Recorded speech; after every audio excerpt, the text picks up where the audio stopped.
नमस्कार दोस्तों, मैं नीरज जोशी स्वागत करता हूं आपका हमारे स्टॉक मार्केट इन्वेस्टिंग कोर्स के नेक्स्ट लेक्चर में। इस लेक्चर में मैं आपको बताऊंगा कि आपको स्टॉक्स की एवरेजिंग कब नहीं करनी चाहिए और इसके साथ ही मैं आपको ये भी बताऊंगा कि जब एक्सटर्नल फैक्टर्स की वजह से शेयर की प्राइस गिरती है तो उन पर आपको कैसे रिएक्ट करना चाहिए। तो चलिए इस लेक्चर की शुरुआत करते हैं। तो दोस्तों, जब भी बाय करने के बाद स्टॉक की प्राइस गिरती है तो ज्यादातर लोगों को लगता है कि अगर वो गिरी हुई प्राइस में स्टॉक को बाय करेंगे तो इससे उनकी जो एवरेज बाय प्राइस है वो घट जाएगी और अगर उसके बाद प्राइस थोड़ी सी भी बढ़ेगी तो उन्हें प्रॉफिट हो जाएगा। मतलब मान लो पहले आपने 10 रुपए के रेट पर 10 स्टॉक बाय किए, यानी टोटल 100 रुपीज इन्वेस्ट किए और आपके बाय करने के बाद शेयर की प्राइस गिरकर 8 रुपए आ गई। तो ऐसे में अगर आप 8 रुपए के रेट पर 10 और शेयर बाय कर लेंगे तो इस बार आपको टोटल 80 रुपए देने होंगे, यानी अब आपकी टोटल इन्वेस्टमेंट 180 रुपए हो जाएगी और नंबर ऑफ शेयर्स 20 हो जाएंगे। तो अब अगर आपकी एवरेज बाय प्राइस निकालें तो वो होगी 180 divided by 20 is equal to 9 rupees.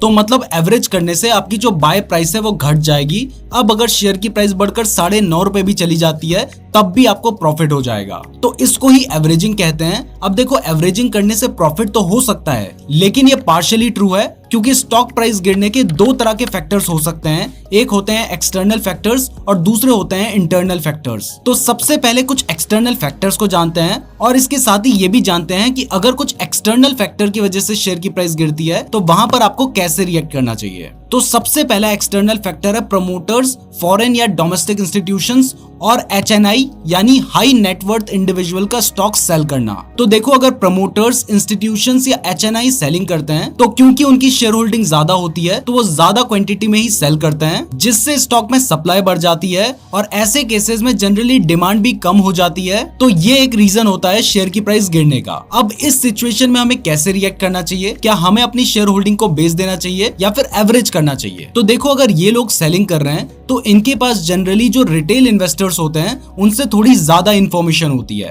तो यहाँ पर आपको ये जरूर जानने की कोशिश करनी चाहिए कि वो अपनी होल्डिंग्स को क्यों सेल कर रहे हैं। मान लो अगर प्रमोटर्स अपने पर्सनल रीजंस की वजह से या फिर जो 75% का थ्रेशोल्ड है उसको मेंटेन करने के लिए शॉर्ट टर्म सेलिंग कर रहे हैं तो इस केस में आप स्टॉक को एवरेज कर सकते हैं। अब ये आपको कैसे पता चलेगा? तो इसके लिए आप उनकी क्वार्टरली रिपोर्ट्स पढ़ सकते हैं। लेकिन अगर प्रमोटर्स का बिजनेस में कॉन्फिडेंस नहीं है और इस वजह से वो सेलिंग कर रहे हैं तो ये एक प्रॉब्लम है। हालांकि इस केस में भी प्रमोटर्स क्लियरली नहीं बताएंगे कि उन्हें अपने बिजनेस में कॉन्फिडेंस नहीं है इसलिए वो सेलिंग कर रहे हैं। तो आपको उनकी अनकही बातों से ही अंदाजा लगाना होगा। मतलब आप उनकी क्वार्टरली रिपोर्ट को ध्यान से पढ़ें कि क्या एक्चुअल में जो रीजन वो बता रहे हैं कि वो इस वजह से सेलिंग कर रहे हैं वही जेन्युइन रीजन है या फिर कोई और रीजन है। और अगर आपको लगता है कि उन्हें बिजनेस में कॉन्फिडेंस नहीं है इसलिए वो सेलिंग कर रहे हैं तो वहां पर आपको एवरेज नहीं करना चाहिए और अगर जरूरी महसूस हो तो वहां पर आप अपनी होल्डिंग को भी सेल कर सकते हैं। अब ऐसे ही अगर इंस्टीट्यूशनल इन्वेस्टर्स की बात करें तो अगर उन्हें भी कंपनी में कॉन्फिडेंस नहीं है और इस वजह से वो सेलिंग कर रहे हैं तो ये एक नेगेटिव पॉइंट है।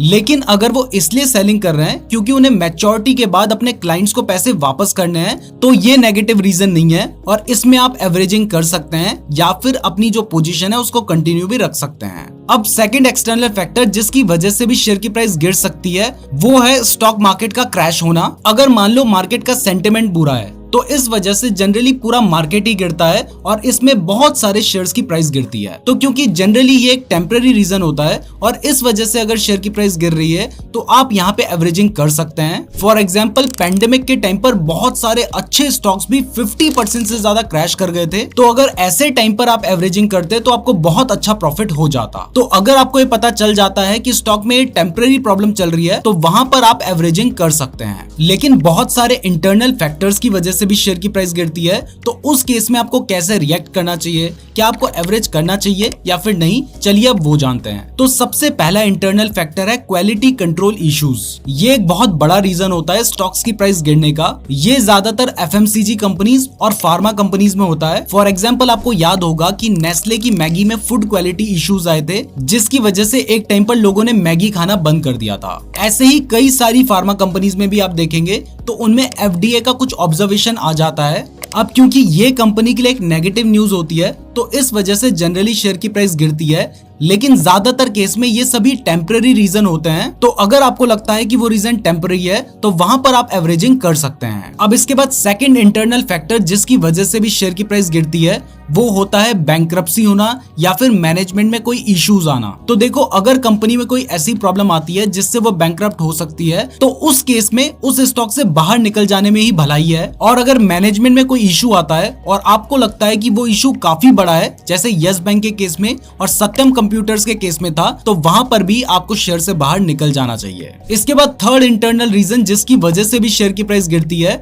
वो है पॉलिसी चेंजेस। तो पॉलिसी चेंजेस कंपनी के लिए टेम्पररी प्रॉब्लम भी हो सकती है या परमानेंट प्रॉब्लम भी हो सकती है। तो यहाँ पर आपको उसके बिजनेस को एनालाइज करके पता करना होगा कि वो प्रॉब्लम टेम्पररी है या परमानेंट है, और सिचुएशन को एनालाइज करके ही आप डिसाइड कर सकते हैं कि आपको उसमें बने रहना है या फिर निकल जाना है। इसका एक रीसेंट एग्जांपल आपको दूं तो मैं इंश्योरेंस कंपनीज में पहले बहुत ज्यादा बुलिश था, क्योंकि इंडिया में इंश्योरेंस का अंडर पेनिट्रेशन है। बहुत ज्यादा लोग अभी इंश्योरेंस नहीं ले रहे हैं और वो आगे बहुत ज्यादा बढ़ सकता था, जिसकी वजह से मुझे लगता था कि इंश्योरेंस सेक्टर में बहुत ज्यादा ग्रोथ अपॉर्चुनिटी है। इसके अलावा इंश्योरेंस सेल होने का सबसे ज्यादा रीजन था कि उसमें टैक्स बेनिफिट्स भी मिलते थे, लेकिन इस साल गवर्नमेंट ने न्यू टैक्स रिजीम में से 80C का टैक्स बेनिफिट हटा दिया, जिसकी वजह से इंश्योरेंस कंपनीज का जो मेजर सेलिंग पॉइंट था टैक्स बेनिफिट, वो उनके हाथ से निकल गया। और इस रीजन की वजह से मैं फिलहाल इंश्योरेंस सेक्टर से बाहर निकल गया हूँ। फ्यूचर में अगर मुझे ग्रोथ दिखाई देगी तो मैं दोबारा एंटर कर सकता हूँ। तो ये एक एग्जांपल है गवर्नमेंट की पॉलिसी में चेंज होने से शेयर की प्राइस में अफेक्ट आने का। वैसे अभी तक जो कुछ मैंने आपको बताया है और आगे भी जो कुछ बता रहा हूँ उसे आप सिर्फ एजुकेशनल पर्पसेस के लिए ही लें, उसे किसी भी तरीके के बाय या सेल रिकमेंडेशन की तरह कंसीडर ना करें। और इसके बाद नेक्स्ट इंटरनल फैक्टर जिसकी वजह से शेयर की प्राइस गिरती है वो होता है उनके बिजनेस मॉडल में डिसरप्शन आ जाना।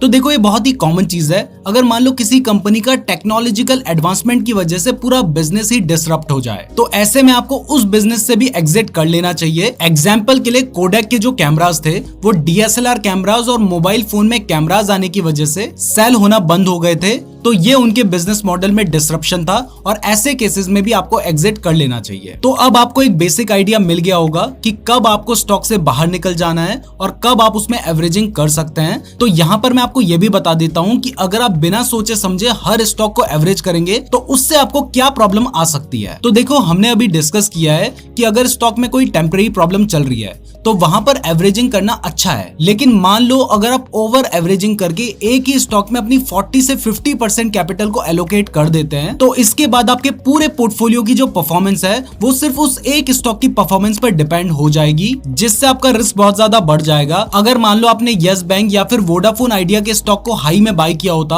और उसके बाद आप एवरेजिंग करते रहते तो आज आपकी 50 से 60% कैपिटल खत्म हो गई होती। इसलिए हमेशा एक स्टॉक में इन्वेस्ट करने से पहले आपको उस स्टॉक में कितना एलोकेशन करना है ये डिसाइड कर लें। जैसे मान लो अगर आप एक स्टॉक में 8% का एलोकेशन करना चाहते हैं तो वो पूरा एलोकेशन आपको एक साथ नहीं करना है। आप पहले 5 से 6% का एलोकेशन करें और उसके बाद बचा हुआ एलोकेशन धीरे धीरे करें, और जितनी लिमिट आपने डिसाइड कर रखी है उससे ज्यादा एलोकेशन एक स्टॉक में ना करें, क्योंकि बड़े से बड़ा एक्सपर्ट भी हर बार स्टॉक को सेलेक्ट करने में सही नहीं हो सकता, वो भी कभी ना कभी गलत हो सकते हैं। तो आप भी ये मान के ना चलें कि आपने जो स्टॉक बाय किया है वो 100% पॉजिटिव रिटर्न्स ही देगा। ये गलती करके बहुत सारे लोग बर्बाद हो चुके हैं। तो इस लेक्चर के लिए बस इतना ही। अब मिलते हैं नेक्स्ट लेक्चर में।